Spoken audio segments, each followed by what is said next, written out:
ನಮಸ್ಕಾರ ಸ್ನೇಹಿತರೆ, ಎಂತೆಂಥೋ ವೀಡಿಯೋಸ್ಗೆ ಸಪೋರ್ಟ್ ಮಾಡ್ತೀರಾ, ಶೇರ್ ಮಾಡ್ತೀರಾ, ಲೈಕ್ ಮಾಡ್ತೀರಾ, ಫಾಲೋ ಮಾಡ್ತೀರಾ. ಇವರು ಡೈಲಿ ಲೇಬರ್ಸು, ಕೂಲಿ ಕಾರ್ಮಿಕರಂತಾರೆ. ಬಟ್ ನಾವು ರೈತ ಮಿತ್ರರು ಅಂತೀರಿ. ಯಾಕೆ ಇವ್ರನ್ನ ರೈತ ಮಿತ್ರರು ಅಂತೀರಿ ಅಂದರೆ, ರೈತರಿಗೆ ಇಲ್ಲೇ ಇರಲಿ ಕೆಲಸ ಬಂದು ಮಾಡಿಕೊಡ್ತಾರೆ ಆನ್ ಟೈಮ್ಗೆ ಅಂತ ಹೇಳಲಿಕ್ಕೆ ನಾನು ಅದಕ್ಕೋಸ್ಕರನೇ ಇವರು ರೈತ ಮಿತ್ರರು ಅಂತೀವಿ. ನಾವು ಮಾಡೋದು ಕೂಲಿ ಕೆಲಸನೇ, ಆಫೀಸಲ್ಲೇ ಆಗಲಿ, ಇನ್ನೊಂದು ಸರ್ಕಾರಿ ನೌಕರಿನೇ ಆಗಲಿ, ಎಲ್ಲನೂ ಕೂಲಿ ಕೆಲಸನೇ. ಸೊ ಹಾಗಾಗಿ ಇವರು ಒಂದು ದಿವಸ ಕೆಲಸಕ್ಕೋಸ್ಕರ ಎಷ್ಟು ಕಷ್ಟಪಡ್ತಾರೆ ಅಂದರೆ, ಆಲ್ಮೋಸ್ಟ್ 40 ಕಿಲೋಮೀಟ್ರಿಂದ ಇವತ್ತು ಇಲ್ಲಿ ಬಂದು ಕೆಲಸ ಮಾಡ್ತಾ ಇದ್ದಾರೆ ಅಂದರೆ ಅದು ಅವರು ಜೀವನಕ್ಕೋಸ್ಕರ ಆಡುವ ಜಂಜಾಟ ಅಂತ ಹೇಳಿದ್ರೆ ತಪ್ಪಾಗಲ್ಲ. ಸೊ ಇವ್ರು ಏನೆಲ್ಲ ಕೆಲಸಗಳು ಮಾಡ್ತಾರೆ ಅಂದರೆ, ಏನೇ ತೋಟದ ಕೆಲಸ ಇದ್ರೇನು ಬಂದು, ಎಷ್ಟು ದೂರ ಇದ್ರೇನು ಬಂದು ಮಾಡಿಕೊಡ್ತೀರಿ ಅಂತ ಹೇಳಿದ್ರು. ಸೊ ಅದಕ್ಕೋಸ್ಕರ ನಾನು ಇದು ಪ್ರಮೋಷನ್ ವಿಡಿಯೋ ಅಂತ ಇಲ್ಲ.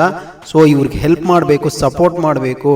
ಅದೇ ರೈತರಿಗೂ ಹೆಲ್ಪ್ ಆಗುತ್ತೆ. ಯಾಕಂದರೆ ಎಲ್ಲಿಂದನೋ ಬಂದು ಹುಡುಕಿ ಕೆಲಸ ಮಾಡಿಸ್ಕೊಳ್ಳೋ ಬದಲು ನಾವು ಇವ್ರಿಗೆ ತಿಳಿದಿರೋದ್ರಿಂದ ಇವ್ರ ಕೈಲಿ ಕೆಲಸ ಮಾಡಿಸ್ಕೊಳ್ಳೋದು ಒಳ್ಳೇದನ್ನಿಸುತ್ತೆ.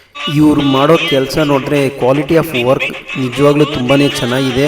ಮತ್ತು ಇವರು ಏನೂ ಅಷ್ಟು ಕಾಸ್ಟು ಚಾರ್ಜ್ ಮಾಡಲ್ಲ. ಬರ್ ಏಕರ್ ಆಲೂಗಡ್ಡೆ ಹಾಕೋಕ್ಕೆ 6000 ತಗೊಳ್ತಾರೆ. ಮತ್ತು ಮಲ್ಚಿಂಗ್ ಪೇಪರ್ ಹಾಕೋಕ್ಕೆ 1200 ಪರ್ ರೋಲಿಗೆ ತಗೊಳ್ತಾರೆ. ಇದೆಲ್ಲನೂ ನೀಟಾಗಿ ವರ್ಕ್ ಮಾಡಿಕೊಡ್ತಾರೆ. ನೀವು ವರ್ಕ್ ಆದಮೇಲೆ ನೋಡಿಬಿಟ್ಟು ಕಾಸು ಕೊಡಿ, ಇಲ್ಲಾಂದರೆ ಕಾಸೇ ಕೊಡಬೇಡಿ ಅಂತ ಹೇಳ್ತಾರೆ ಓನರು. ಸೊ ಹಾಗಾಗಿ ದಯವಿಟ್ಟು ಈ ವಿಡಿಯೋನೆಲ್ಲನೂ ಶೇರ್ ಮಾಡಿ, ಎಲ್ಲ ರೈತರಿಗೂ ಹೆಲ್ಪ್ ಆಗುತ್ತೆ ಅಂತ ನಾನು ಕೇಳ್ಕೊಳ್ತೀನಿ. ಮತ್ತು ಇವ್ರಿಗೂ ಒಂದು ದಿವಸಕ್ಕೆ ಕೆಲಸ ಸಿಕ್ಕಿದ್ರೆ ಅವ್ರಿಗೂ ಎಷ್ಟೋ ಖುಷಿ. ಪಾಪ ಅಷ್ಟು ದೂರದಿಂದ ಬಂದು ಇವತ್ತು ಇವರು ಇನ್ನೊಂದು ದಿವಸ ಇನ್ನೊಂದು ಊರು ಅಂದ್ಬಿಟ್ಟು ದಿನ ಒಂದೊಂದು ಊರಲ್ಲಿ ಕೆಲಸ ಮಾಡಿಕೊಂಡು ಜೀವನ ಮಾಡ್ತಾರೆ. ಸೊ ಇಂಥವ್ರಿಗೆ ನಾವು ಸಪೋರ್ಟ್ ಮಾಡೋದ್ರಲ್ಲಿ ಏನಾದರೂ ತಪ್ಪಿದ್ರೆ ಹೇಳಿ ಸ್ನೇಹಿತರೆ.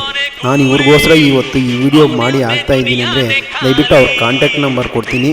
ಯಾರಿಗೆಲ್ಲ ಕೆಲಸ ಮಾಡಬೇಕು, ತೋಟದ ಕೆಲಸ ಇದ್ದರೆ ಅವ್ರಿಗೆ ಕಾಲ್ ಮಾಡಿ ಬಂದು ಎಷ್ಟು ದೂರ ಇದ್ರೂ ನೀಟಾಗಿ ಮಾಡಿಕೊಟ್ಬಿಟ್ಟು ಹೋಗ್ತೀರಿ ಅಂತ ಹೇಳಿದ್ದಾರೆ. ಸೊ ಅದಕ್ಕೋಸ್ಕರ ನಾನು ಈ ವಿಡಿಯೋ ಮಾಡ್ತಾಯಿದ್ದೆ. ದಯವಿಟ್ಟು ಎಲ್ಲರಿಗೂ ಶೇರ್ ಮಾಡಿ, ಲೈಕ್ ಮಾಡಿ, ಫಾಲೋ ಮಾಡ್ಕೊಳ್ಳಿ ಇವ್ರನ್ನ. ಕೆಲಸ ಜಾಸ್ತಿನೇ ಇರಲಿ ಕಡಿಮೆನೇ ಇರಲಿ, ಅವ್ರು ಎಷ್ಟು ದೂರ ಇದ್ರೂ ಬಂದು ಮಾಡ್ಕೊಳ್ತೀವಿ. ನಾವು ಜಾಸ್ತಿ ಇದ್ದರೆ ಜಾಸ್ತಿ ಜನ ಬರ್ತೀವಿ, ಕಡಿಮೆ ಕೆಲಸ ಇದ್ದರೆ ಕಡಿಮೆ ಜನ ಬರ್ತೀವಿ ಅಂತ ಹೇಳಿದ್ರು. ಸೊ ಹಾಗಾಗಿ ಇವತ್ತು ಜಾಸ್ತಿ ಕೆಲಸ ಇದ್ದಿದ್ದರಿಂದ ಆಲೂಗಡ್ಡೆ ಹಾಕೋದು ಇತ್ತು, ಮತ್ತು ಮಂಚಿಂಗ್ ಪೇಪರ್ ಹಾಕೋದು ಇತ್ತು.